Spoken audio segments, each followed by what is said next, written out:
हिंदी में हिंदी वर्णमाला, ठीक, हिंदी हमारी भाषा हो गई और वर्णमाला का अर्थ क्या हुआ? वर्णों की माला, है ना। वर्ण माने क्या होता है? वर्ण का मतलब क्या होता है? अक्षर, ठीक है। और माला का मतलब क्या होता है?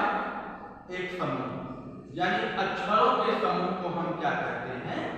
वर्णमाला, ठीक। और अक्षर का अर्थ क्या होता है?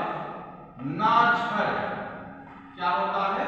नाक्षर, मतलब जो क्षरण ना हो, यानी जिसका नाश ना हो, उसे हम क्या बोलते हैं?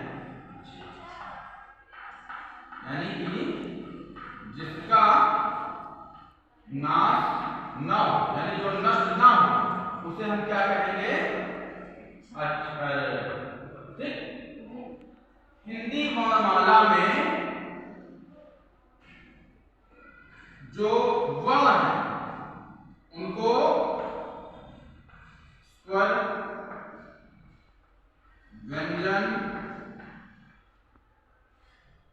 अंतस्थ, नहीं, स्वर और व्यंजन दो भागों में बांटे। कितने भागों में? दो, स्वर और व्यंजन। स्वर को बांटा गया है पुनः दो भागों में, एक हो गया हर्ष स्वर और दूसरा हो गया दीर्घ स्वर। दूसरा कौन सा हो गया? दीर्घ स्वर, ठीक। हर्ष स्वर और दीर्घ स्वर, ठीक। चलिए पहले स्वर की चर्चा हम कर लेते हैं। इसको विलास, जो हर्ष स्वर होते हैं इनको बोलने में हमारा जो समय है वो सूक्ष्म रूप से लगता है, यानी कम समय लगता है। जैसे छोटा आ, ठीक, आ, इसका उच्चारण करने में समय की मात्रा जो है बहुत कम, और दीर्घ में से बड़ा आ, है ना, इसका उच्चारण करने में जो समय है वो इसकी अपेक्षा दुगना है, ठीक है। बड़ा आ यानी आ, ठीक। तो ये दीर्घ में हो गया और ये हो गया हर्ष।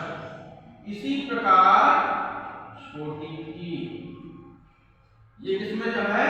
हर्ष, इसके उच्चारण में जो समय की समय है वो कम, और दीर्घ में बड़ी ई, यानी दीर्घ के उच्चारण में समय जो है अधिक। इसी प्रकार छोटा ऊ दीर्घ हर्ष में हो गया और बड़ा ऊ इसमें हो गया दीर्घ, यानी छोटा आ, छोटी ई, छोटा ऊ और रे, ये चार वर्ण ऐसे हैं जिनके उच्चारण में कम समय लगता है। इनको बोलने में हमें समय खर्च जो है कम करना पड़ता है, और जो दीर्घ स्वर होते हैं उनके उच्चारण में जो समय है वो दो गुना है। अब बाकी जितने भी स्वर बचे, बड़ा आ, बड़ी ई, बड़ा ऊ, और ये दीर्घ रेख होता है संस्कृत का उच्चारण, ए, ऐ, ओ, औ, ठीक, ये आते हैं दीर्घ। अब दो उच्चारण छूटे जा रहे हैं, एक अनुस्वार और अनुनासिक, अन और आ, ठीक। एक अनुस्वार है, एक अनुनासिक। अनुस्वार का मतलब क्या होता है? सिर्फ नासिका का प्रयोग करके बोला जा रहा है, और ये विसर्ग आ जो है विसर्ग, ठीक है।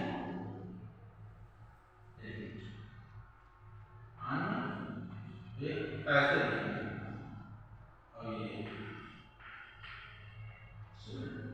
एक अनुस्वार हो गया अनुनासिक हो गया, यानी कि नाक और मुख दोनों से उच्चारण किया जा रहा है, उसको विसर्ग बोलते हैं।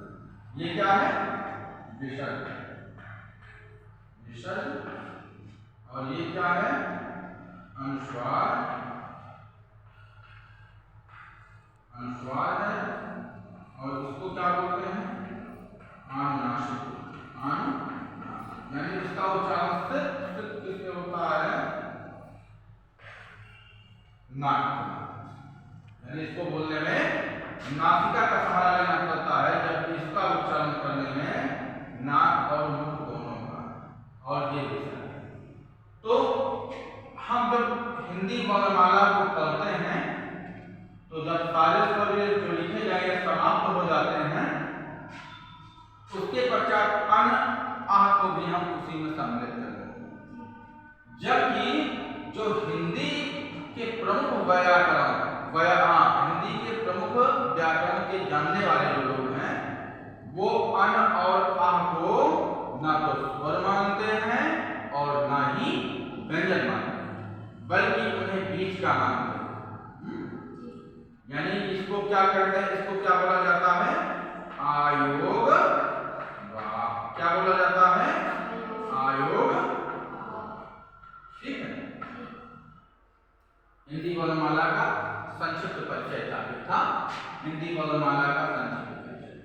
तो अब स्वर का विभाजन समझ लिया तुम लोगों ने? स्वर का विभाजन समझ लिया। स्वर कितने प्रकार के होते हैं? 2 प्रकार के होते हैं, ह्रस्व और दीर्घ। संस्कृत में एक पुरुष स्वर, हाँ, एक वर्गीकरण और किया गया है संस्कृत में।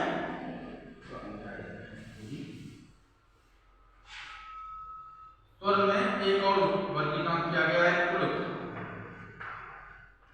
प्लुत का उच्चारण जो होता है वो इससे भी ज्यादा दोगुना, यानी कि जो इसको बोलने में कम समय, इसको बोलने में ज्यादा समय, और प्लुत का उच्चारण करने में बहुत ही ज्यादा समय लगता है।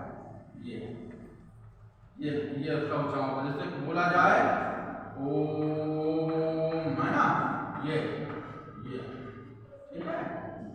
और किसी को आवाज जब देते हैं, किसी को बुलाते हैं तो क्या बोलते हैं? नहीं, हाँ, जैसे कोई हमें संबोधित वाक्य, अरे, ये होता है। ठीक है। तो प्लुत को बोलने में दीर्घ की अपेक्षा 2 गुना समय लगता है ना? यानी कि इसके उच्चारण में कम समय, दीर्घ के उच्चारण में ज्यादा समय, और प्लुत के उच्चारण में बहुत ही ज्यादा समय लगता है। ठीक है। तो ये हो गया स्वर। लेकिन फिलहाल इसको हम प्लुत का वर्गीकरण प्राय अधिकतर पुस्तकों में नहीं पाते हैं। अब नई वाली पुस्तकों में इसका व्याकरण अलग संस्कृत में होता है। ठीक है। अब आइए व्यंजन के विभाजन पर इसको मिला।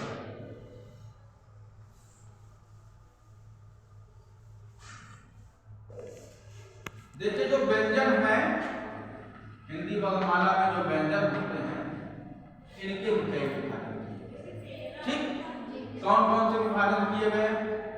एक अंतस्थ है, नहीं, सबसे पहले स्पष्ट, अंतस्थ और ऊष्म। स्पष्ट में 5 वर्ग है, ये 3 विभाजन है। ठीक है। जो स्पष्ट होते हैं, स्पष्ट व्यंजन का मतलब क्या होता है कि इसमें जो हम किसी भी वर्ण का जब उच्चारण करते हैं तो हमारा जो जिह्वा है वो किसी न किसी चीज का स्पर्श करता है, चाहे वो दांत का, चाहे तालू का, चाहे होंठ का, चाहे जीभ, है ना? जीभ का तो होता है स्पर्श, अंतस्थ। तो जो स्पर्श व्यंजन होते हैं इनके 5 प्रकार बताए गए। कौन कौन से? कंठ। सबसे पहला उच्चारण क्या होता है? कंठ। का, खा, गा, घा,